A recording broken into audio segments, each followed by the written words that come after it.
l'une des premières maladies des entreprises françaises? Le service client.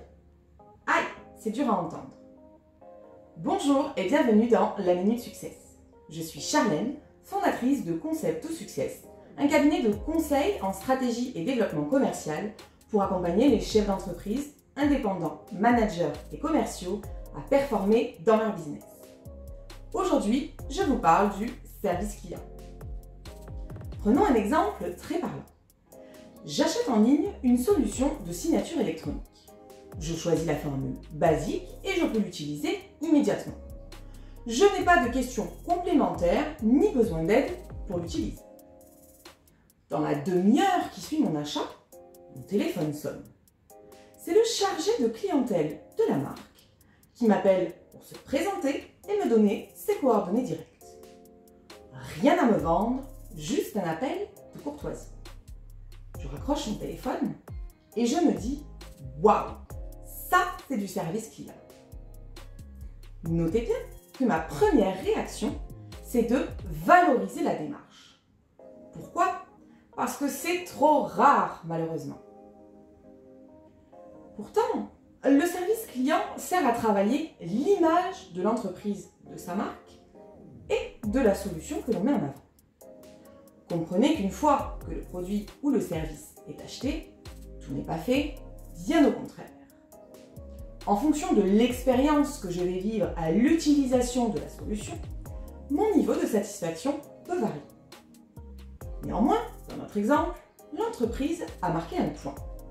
Aussi, s'il y avait un dysfonctionnement avec la solution, je leur en tiendrai un peu moins rigueur. Et puisque j'ai une bonne image, alors je serai plus disposée à recommander la solution que j'ai choisie et l'entreprise. Double avantage pour l'entreprise concernée. Ce qu'il faut comprendre, c'est qu'une fois l'achat effectué, l'intensité d'achat diminue. C'est-à-dire l'engouement que l'on avait initialement pour la solution tend à baisser puisque nous avons désormais répondu à notre besoin. En décortiquant l'acte d'achat, on repère aisément le phénomène.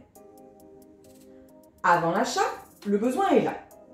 Et l'entreprise met en avant un certain nombre de points, elle fait une démonstration de la solution, elle met en avant des arguments, elle met en avant sa présentation d'entreprise, etc. Tout ça pour faire grandir en nous un engouement de plus en plus fort pour la solution. Cet engouement, c'est ce que l'on appelle l'intensité d'achat. Il devient à un tel point fort que l'on bascule et on achète la solution. Une fois que nous la possédons, le besoin est rempli, alors l'engouement commence à diminuer. C'est un petit peu comme un enfant lorsqu'il veut un jouet et une fois qu'il l'a eu, il finit par le délaisser. Et c'est là le risque, délaisser la solution ou l'entreprise et finir par perdre le client ou son attrait pour la marque. C'est là que le service client entre en jeu, celui de maintenir l'intensité d'achat à un niveau raisonnable pour conserver le niveau de satisfaction du client dans la durée. Alors, interrogeons-nous.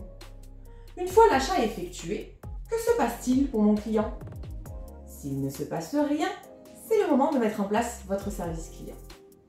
Et si vous y avez déjà pensé, c'est très bien et c'est peut-être le moment de l'améliorer. Merci pour votre attention à la Minute Success du jour.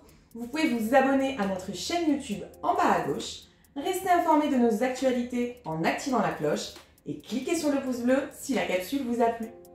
À très bientôt dans la Minute Success.